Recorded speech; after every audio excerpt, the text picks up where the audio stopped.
বাংলাদেশ ক্রিকেটের মাঠের বাহিরের আলোচনা ও সমালোচনা অনেক বেশি হয় বা হবে, এবং এটা নতুন কিছু নয়। কিছুদিন আগে আমরা সবাই জেনেছি তামিম ইকবাল প্রধানমন্ত্রীর আহ্বানে অবসরে যাওয়ার সিদ্ধান্ত থেকে ফিরেছেন। উনি আমাকে নির্দেশ দিয়েছেন যে খেলায় ফিরে আসতে। তো আমি আমার রিটায়ারমেন্টে এই মুহূর্তে উঠিয়ে নিচ্ছি, বিকজ আমি সবাইকে না বলতে পারি, বাট দেশের যে সবচেয়ে বড় ব্যক্তি তাকে আমি না বলা আমার পক্ষে অসম্ভব। এবং ফেরার পরে বিদেশি চিকিৎসকদের সাথে তার যে ইনজুরি আছে সেটার পরামর্শ সে নিয়েছেন, এবং সে নিয়ে দেশে ফেরার পরে পুরো বিষয়টা নিয়ে বিসিবি প্রধানকে তিনি জানিয়েছেন, এবং আরও কিছু গুরুত্বপূর্ণ বিষয় নিয়ে সে আলাপ করেছেন, এবং eventually he decided to step down from captaincy. আমরা বিভিন্ন সময় সোশ্যাল মিডিয়াতে বিভিন্নভাবে তাকে ট্রোলড হতে দেখেছি। অনেকে বলেছে তিনি ড্রামা করছেন। আসলে খবরের পেছনে খবর কত গভীর সেটা হয়তো আমরা অনেকে জানি না, বা জানার চেষ্টাও হয়তো করি না। আমার ব্যক্তিগত ধারণা, তামিম ক্যাপ্টেন্সি ছেড়ে দেওয়ার পেছনে তার শারীরিক আঘাতের বিষয় প্রধান কারণ নয়। হয়তো এর পেছনে রয়েছে ড্রেসিং রুমের পলিটিক্সের চাপ, এবং সেই চাপকে সামাল দেওয়ার মতো তার টিমমেটদের থেকে যে অ্যাডিকুয়েট অ্যামাউন্ট অফ অ্যাসিস্ট্যান্স তার প্রয়োজন ছিল, সে হয়তো সেই অ্যাসিস্ট্যান্সটা পাননি। ফলে সে ক্যাপ্টেন্সিকে প্রাধান্য না দিয়ে টিম ফার্স্ট মেন্টালিটি রেখে সরে দাঁড়িয়েছেন, almost hoping that if this solves the dressing room issues, এটা তো দলের জন্য ভালো হবারই কথা। আসলে কি তাই হচ্ছে? আপাতত সেটা মনে হচ্ছে না। পরিস্থিতি এখন বেশ ঘোলাটে হয়ে উঠেছে, যেটা আমরা অনেকে হয়তো ধারণা করতে পারিনি। এখন মনে হচ্ছে তামিম ক্যাপ্টেন্সি ছেড়ে দেওয়ার পরে আসল ড্রামা শুরু হয়ে গিয়েছে, যেটা নিয়ে আমরা খুব কম আলোচনাও করেছি বটে। প্রথম ড্রামা শুরু বিসিবি থেকে। চলুন দেখে আসি জালাল ইউনুস কি বলেছেন গতকালকের প্রেস কনফারেন্সে। মূলত এশিয়া কাপের ক্যাপ্টেন্সিটা আমাদের আজকে নির্বাচন করার কথা ছিল। আমরা আজকে বোর্ড সভায় বসেছিলাম। পরে বোর্ডের থেকে আমরা সবাই আমাদের মাননীয় সভাপতিকে ক্যাপ্টেন্সি সিলেক্ট করার জন্য আমরা ওনাকে দায়িত্ব দিয়েছি।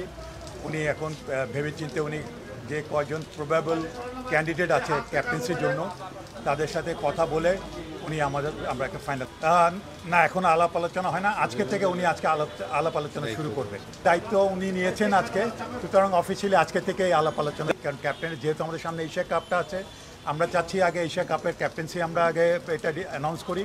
এরপরে আমরা এর সাথে সাথে মূলত আরও বাকি যে দুইটা ফরম্যাট আছে একসাথেই হয়তো আমরা চিন্তা ভাবনা করে তখন এটা বুঝিয়ে দেওয়া হবে। বিশ্বকাপের এই জন্য আমরা এশিয়া কাপের ক্যাপ্টেনটা যেহেতু আমাদের 12 তারিখের মধ্যে দিতে হবে, সেজন্য আমরা চাচ্ছি যে 12 তারিখের মধ্যে এশিয়া কাপের ক্যাপ্টেন্সি অ্যানাউন্স করা।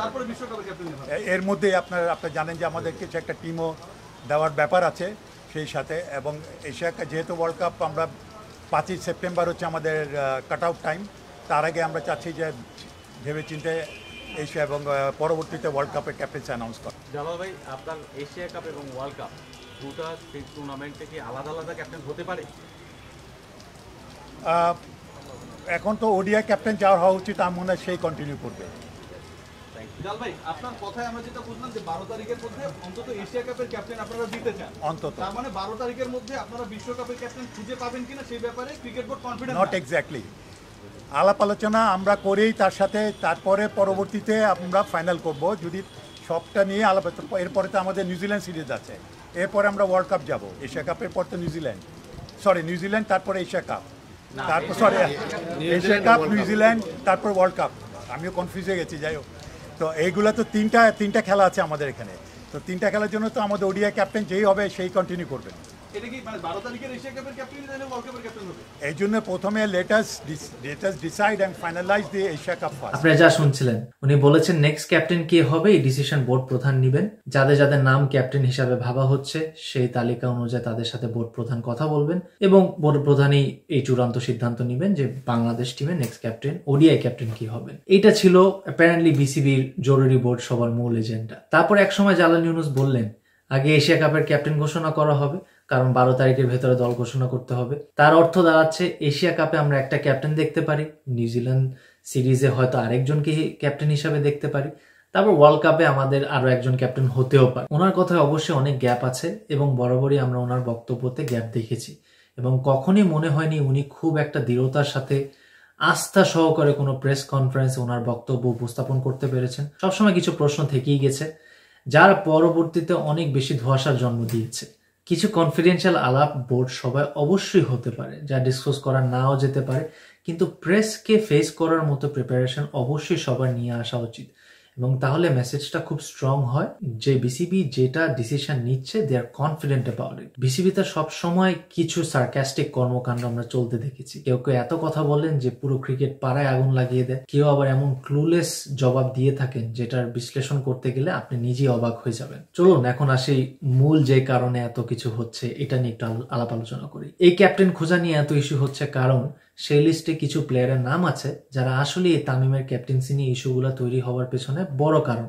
এটা অবশ্যই আমার ধারণা। ঠিক এই কারণে এখন আমরা ক্যাপ্টেন খুঁজে পাচ্ছি না বা অনেকে অনীহা দেখাচ্ছে। হয়তো একরকমের ড্রামা চলছে টু শো দ্যাট ক্যাপ্টেন্সি ওনারা নিতে চাচ্ছেন না, তবে তাদের উপর ক্যাপ্টেন্সির ভারটা চাপিয়ে দেওয়ার চেষ্টা হচ্ছে। এই কারণে হয়তো বিসিবি এখনো সিদ্ধান্ত নিতে পারছে না নেক্সট ওডিআই ক্যাপ্টেন কে হবে। আমি আর আপনি সবাই জানে ফোনে ক্যাপ্টেন্সি নিয়ে আলাপ হয়ে গিয়েছে লিস্টে থাকা ব্যক্তিগণের সাথে, এবং যদি সমাধান হয়ে যেত ফোনে আমরা এতদিনে জেনে যেতাম বাংলাদেশের ফিউচার ক্যাপ্টেন কে হচ্ছেন। বিসিবির internal issues plus the relationships with players এগুলো নিয়ে বরাবরই অনেক গ্যাপ রয়েছে।